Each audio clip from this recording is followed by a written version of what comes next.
Dhaggeeffattoota keenya Piroodiisariin Tamsaasaa Dan Biraawun tamsaasa intarneetiif miidiyaalee hawaasaa akka qindeessitu immoo Tigisti Gammeeti. Oduu addunyaaf gara Bafaqaaduu Moradaattiin sin deebisa. Ashama akka mooltan amma oduu har'aaf qabnu isin dhageessifna.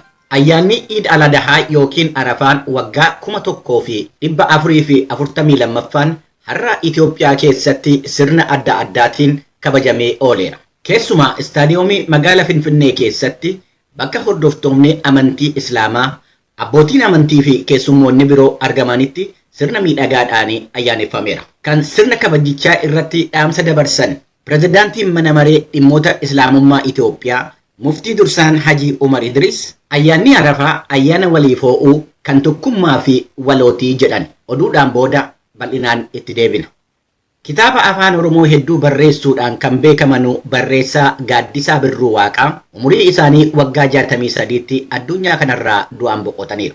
Maatii isaanii akka VOA'tti manitti waggaa lamaas dhukkuba onneen kan dhibamaa turan obbo Gaaddisaa Birruu kaleessa galgala hospitaala keessatti lubbuun isaanii darbeera. Kitaabolee qubee afaan Oromootiin warra jalqaba maxxansiisan keessaa tokko ta'uun isaanii kan himamu barreessaa Gaaddisaan hundeessaa fi pireezidaantii jalqabaa waldaa barreessitoota Oromoos turan. Jaalli isaanii gaazexeessaa Isaayyaas Hordofaa barreessaa Gaaddisaa Birruu ogbarruun Oromoo sadarkaa amma irra gahee jiru irra akka qaqqabu nama dhama'eedha jedhan. Sirni awwaalcha barreessaa Gaaddisaa Birruu boru akka taasifamu himamee jira. Qophii keenya waa'ee uummata Oromoo kana beektuu laata jedhu keessatti bal'inaan itti deebina.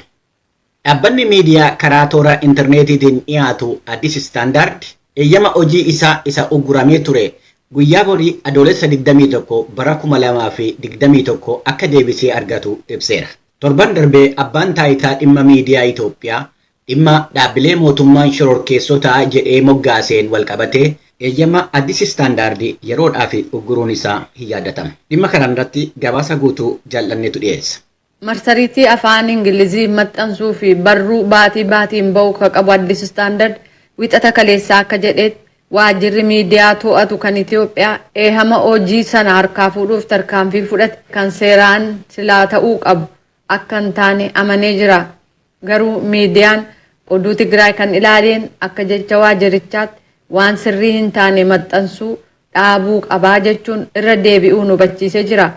Waajjirri abbaa taayitaa miidiyaa Itoophiyaa akeekkachiisa kenneen raadiyoo sagalee Ameerikaa dabalatee miidiyaan jiran TPLF ibsuuf humnootii ittisaa Tigraay yookaan TDF akka waan inni qaama waraana biyyoolessaa ta'etti dhiyeessuu hin qaban jedheera.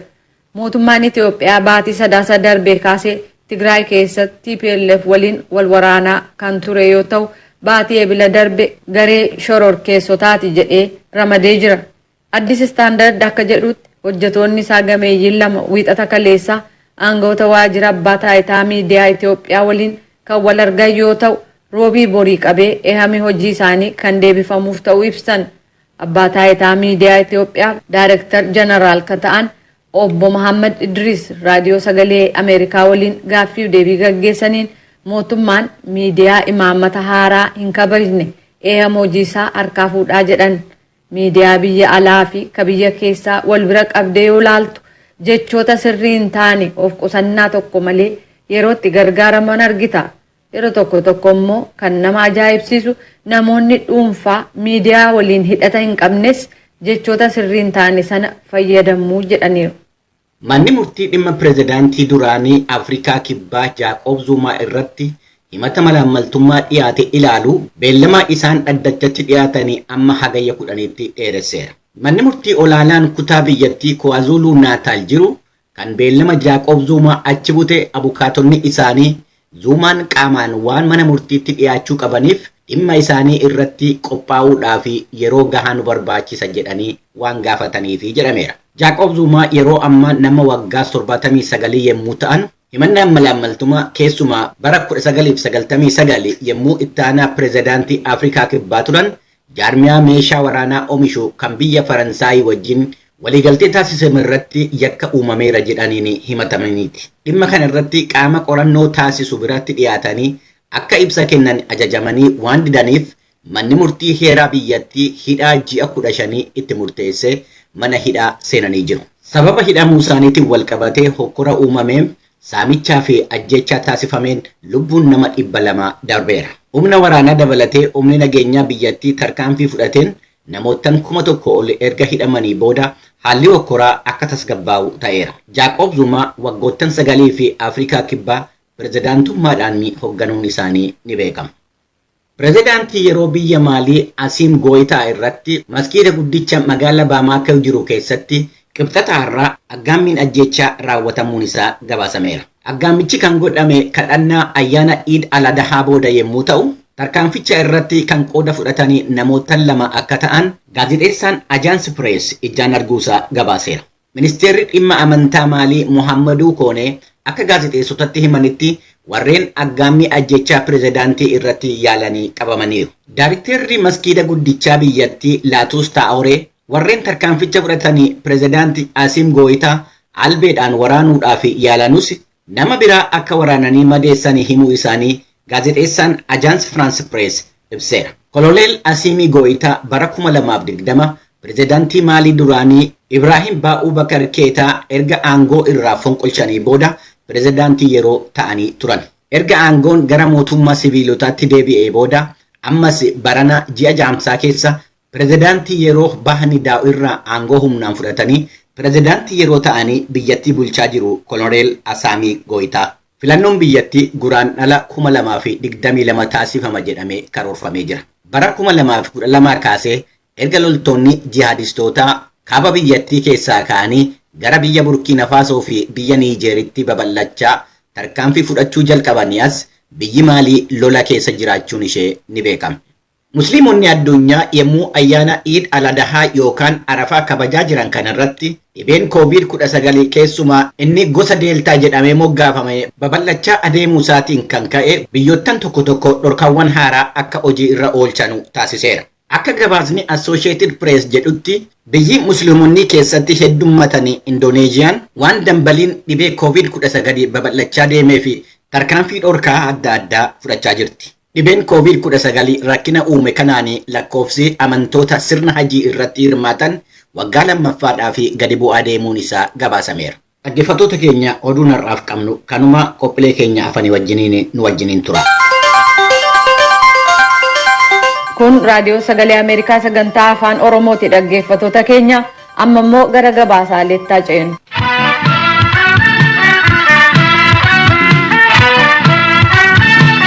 Ayyaanni Iid al-Adhaa yookaan Arafaa waggaa 1442ffaan har'a Itoophiyaa keessatti sirnawwan adda addaan kabajamee oole. Keessumaa istaadiyeemii magaalaa Finfinnee keessatti bakka hordoftoonni amantii Islaamaa, abbootiin amantiif keessummoonni biroon argamanitti sirna miidhagaadhaan ayyaaneffamee jira. Sirnicha irratti dhaamsa dabarsan pirezidaantiin mana maree dhimmootii Islaamaa Itoophiyaa muftii dursaan Haaji Umar Idris ayyaana Arafaa ayyaana waliif ho'uu kan tokkummaa fi walootii jedhaniiru. Tsahaay Daamxoo Finfinneerraa gabaasa nu ergite qabdi.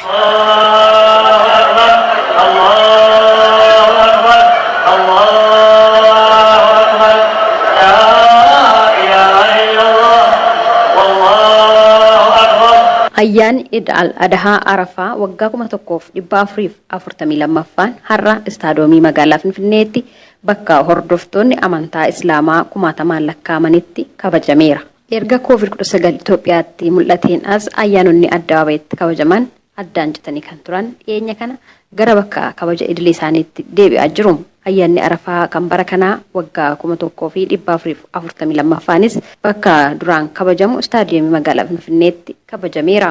Ayyaanni kunis bifa ho'aa fi hawwataa ta'een kan inni kabajame. Allahu Akbar. Allahu Akbar. Allahu Akbar.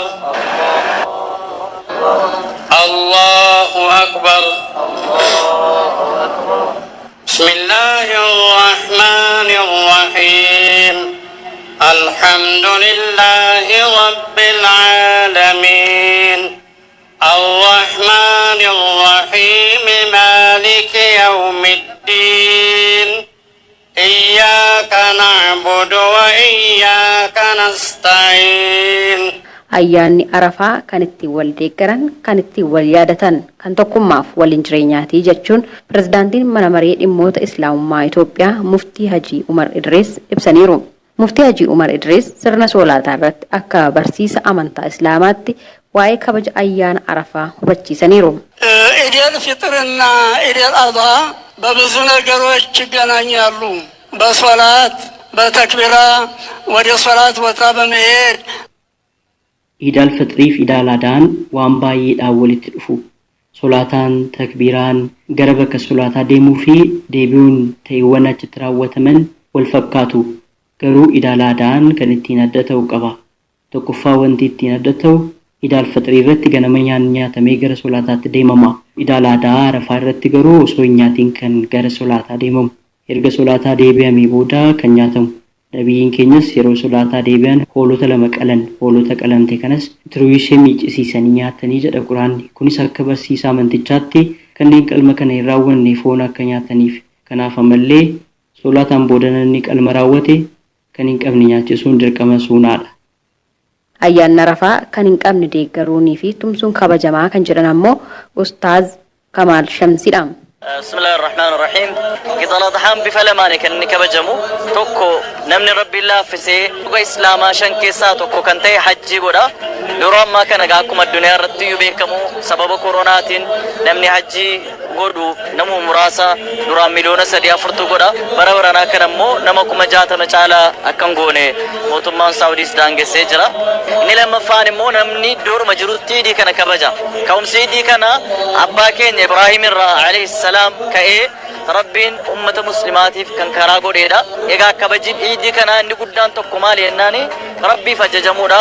Waan rabbiin ilma namaa kanaa kenne rabbiin akka galatoonfannu kan biraas immoo waan rabbi nuu kenne kana immoo qooddannee namoota harka qalleeyyiidhaa wajjiniin yeroo kamuu caalaa yeroo nuti itti gammachuudhaan dabarsinu ibaadaa wantoota gara rabbiittiin dhiyaatamu keessaa tokko ibaadaa Iidal Adhaa kana. Kabaja ayyaana kana irratti kan argaman sadarkaa itti aanaa kantiibaa magaalaa Finfinneetti itti gaafatamaan mana qopheessaa magaalaa Finfinnee obbo Xiraatu Bayyana ayyaanni Arafaa kan itti waltumsanidha jechuun ergaa baga geessanii dabarsaniiru. Obbo Xiraatuun itti dabaluun hawaasni musliimaa tumsa inni hidha guddicha Abbayyaatiif taasiseef galateeffataniiru. በእስልምና እምነት ተከታዮች ዘንድ እጅግ የተከበረ እናም የመተሳሰብ የመደጋገፍ እንደዚሁም Amantaa Islaamaa keessatti baay'ee kan kabajame ayyaana guddaa kan itti inni qabu isa hin qabne yaadatu kan itti wal deeggaran waltumsanidha Arafaan. Har'a ayyaana kana bifa miidhagaa ta'een akkanatti yeroo kabajan ayyaanni kun kan jaalalaa akka walittiin jireenyaa akkasiniif ta'uu hawwa. Ayyaanni kun borumtii guutiinsa marsaa lammaffaa hidha guddichaa Itoophiyaa raawwatametti kabajamuun isaa adda isa taasisa. Keessumaayyuu obboleewwan musliimaa ayyaana Iidal Fixr irratti hidhichi kan keenya jechuun dhaadannoo dhageessuun antummaa keessan kan mul'istan waan ta'eef galanni keessan dachaadha. Galatoomaa jechuun barbaada maqaa. Har'a bakka hordoftoonni amantaa Islaamaa hedduun argamanitti istaadiyoomii magaalaa Finfinnee fi bakka adda addaatti ayyaanni Iid al-Adhaa Arafaa waggaa 1442ffaan kabajameera. Koomishiniin poolisii magaalaa Finfinnee karaa fuula marsariitii hawaasummaa isaatiin ayyaanni kun karaa nagaadhaan kabajamee xumuramuusaa ibsee jira. Gabaasa Raadiyoo Sagalee Ameerikaatiif Tsahaay Daamxoo Finfinneerra.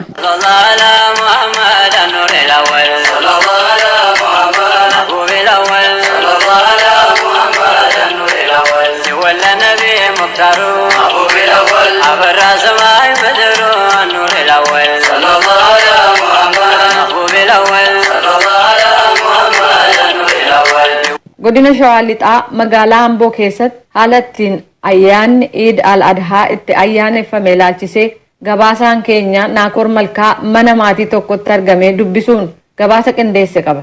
Ayyaanni kun yeroo kabajamu hawaasni musliimaa harka qalleeyyii yaadachuun wanneen ta'an keessaa tokko akka ta'e dubbatan miseensonni maatii kanaa fi namoonni ayyaanicha kabajan. Gabaasa guutuun kunoo. السلام عليكم ورحمة الله وبركاته. مبارك.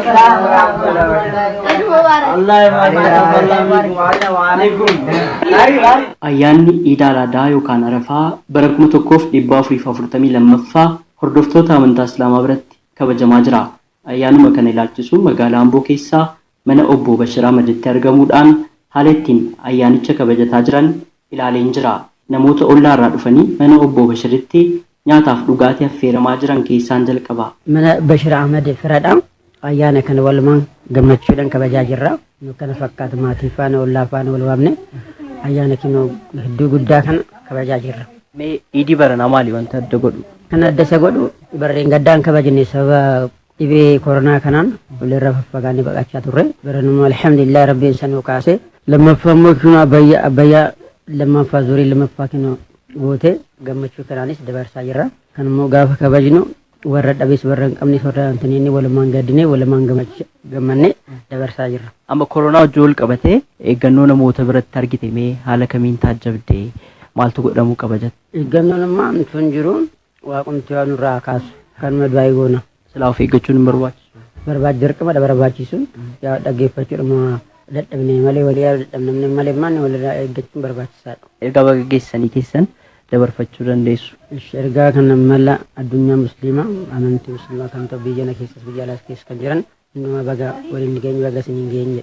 ሙኒራ ሙዘሚል እባላለሁ ከአምቦ የአክስቴ ቤት መጥቼ ነው ያከበርን ያለ ነው ዚያራ መተን ነው። ሙኒራ ሙዘሚልን ጀደማ መጋላ አምቦ keessan jiraadha. Mana aadaa kootti ayyaana idaalaadaa kabajaa jirra. Isaan gaafachuu dhufne yeroo ammaa kana rabbi haa galatu baay'ee namatti tola. Musliimota hundumaan baga geessan jechuun barbaada jette. Eid Mubaarakin sin jira. Maqaan koo Bilaal Abbishun jedhama. Asuma jiraata magaalaa kanaatti. Ayyaana haala bareedaa ta'e haala baay'ee namatti toluun kabajaa jirra. Mana obbo Bashir Ahmad keessatti kun akkuma argaa jirtu kanatti wal gargaarsa garaagaraatiin kabajaarra haala gaarii ta'een gaggeeffamaa jira. Wanta adda isa taasisu kan yeroo darbeerraan Abbaay Guddibii guuttachuu keenyaan kaleessadha kan inni guutame mulleettiin lammaffaan jechuudha. Guutiinsa lammaffaa kaleessadha kan inni guutame kan yeroo biraarraa adda taasisu kanadha jechuudha tokkoffaa. Wal gargaarsa garaagaraatiin kan dhabaniif kennaa kan dhabaniif laachaa akkasumas tuffisaa haalumaan kun amma argamu kana wal keessummeessaadhaan gaggeessaa irraa namatti toluun jechuudha. Gaba gaggeessanii namni ittiin jedhu warra namoota musliimota hordoftoota amantii musliimaa ta'an hundumaan biyya keessas ta'e biyya alaas ta'e bagattiin sin ga'e baga geessanii jechuu barbaada. Ayyaana gaarii Eid Mubaarak. Eid Mubaarak siifis ayyaana gaarii. Haala ittiin ayyaanicha kabajataa jiran ilaalchisee obbo Bashir Ahmad akkas jedhu. ስሜ በሽር አህመድ ይባላል። በዓሉ በጣም ጥሩ ነው። Maqaan koo Bashir Ahmad jedhama. Ayyaanichi baay'ee namatti tola. Ayyaanni baranaa gammachuu lamadha. Hidhii laga Abbayyaa erga yeroo lammaffaaf guutame booda kabajachuun keenya baay'ee nu gammachiisee jira. Namoota hin qabneef waan qabdu qooduudhaan kanatti kabajattu jedhan Ustaaz Qaasim Jamaal. Ayyaanni Eid al-Adhaa maaliif akka kabajamu gabaabinaan akkasitti ibsanii jiru. ኢብራሂም አለይሂ ሰላም ልጃቸው እስማኤልን አላህ ተባረከ ወተዓላ ረዱ ብሎ ባዘዛቸው ሰዓት ayyaanichi sababatti kabajamuuf Ibrahim alayhi salaam ilma isaanii Ismaa'il akkatuma rabbi aarsaa naaf godhi jedheen osoo duubatti hin jedhin aarsaa godhanii dhiyeessuudhaaf turanii. Seenaan isaa dheeraadha garuu sababaan itti kabajamuuf inni guddaan Ismaa'ilis ajaja abbaa isaa fudhatee isaanis osoo hin didin mucaa isaanii rabbiif aarsaa gochuuf qophii godhanii akkuma haaduu morma isaarra kaaniin rabbi ergamaa isaa Jibriiliin korbeessa ulaa ergee fi qomaata kana jala isaan dabarse. Musliimni guyyaatti rabbi isaa galateeffatudha Eid al-Adhaan jedhan. Gabaasa raadiyoo sagalee Ameerikaaf Naakoor Malkaa Amborraa.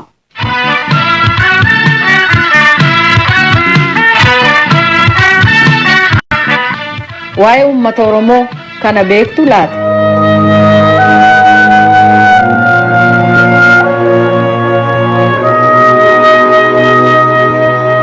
Kitaabolee afaan Oromoo hedduu barreessuun ka beekaman barreessaa Gaaddisaa Birruu Waaqa umrii isaanii waggaa 63tti addunyaa kanarraa du'aan boqotaniiru. Maatiin isaanii akka raadiyoo sagalee Ameerikaatti himanitti waggaa lamaas dhukkuba onneen ka dhibamaa turan obbo Gaaddisaa Birruu kaleessa galgala hospitaalatti lubbuun isaanii darbe. Kitaabolee qubee afaan Oromootiin warra jalqaba maxxansiisan keessaa tokko ta'uun isaanii kan himamu barreessaa Gaaddisaan hundeessaa fi pireezidaantii jalqabaa kan waldaa barreessitoota Oromoo turan. Jaalli isaanii gaazexessaa Isaayyaas Hordofaa barreessaa Gaaddisaa Birruu ogbarruu Oromoo sadarkaa ammarra ga'ee jiru akka dhaqqabuuf nama dhama'eedha jedhan. Sirna awwaalcha barreessaa Gaaddisaa Birruu bor akka gaggeeffamu himamee jira. Galmoo Daawit Adaamaarraa gabaasa nu erge qaba.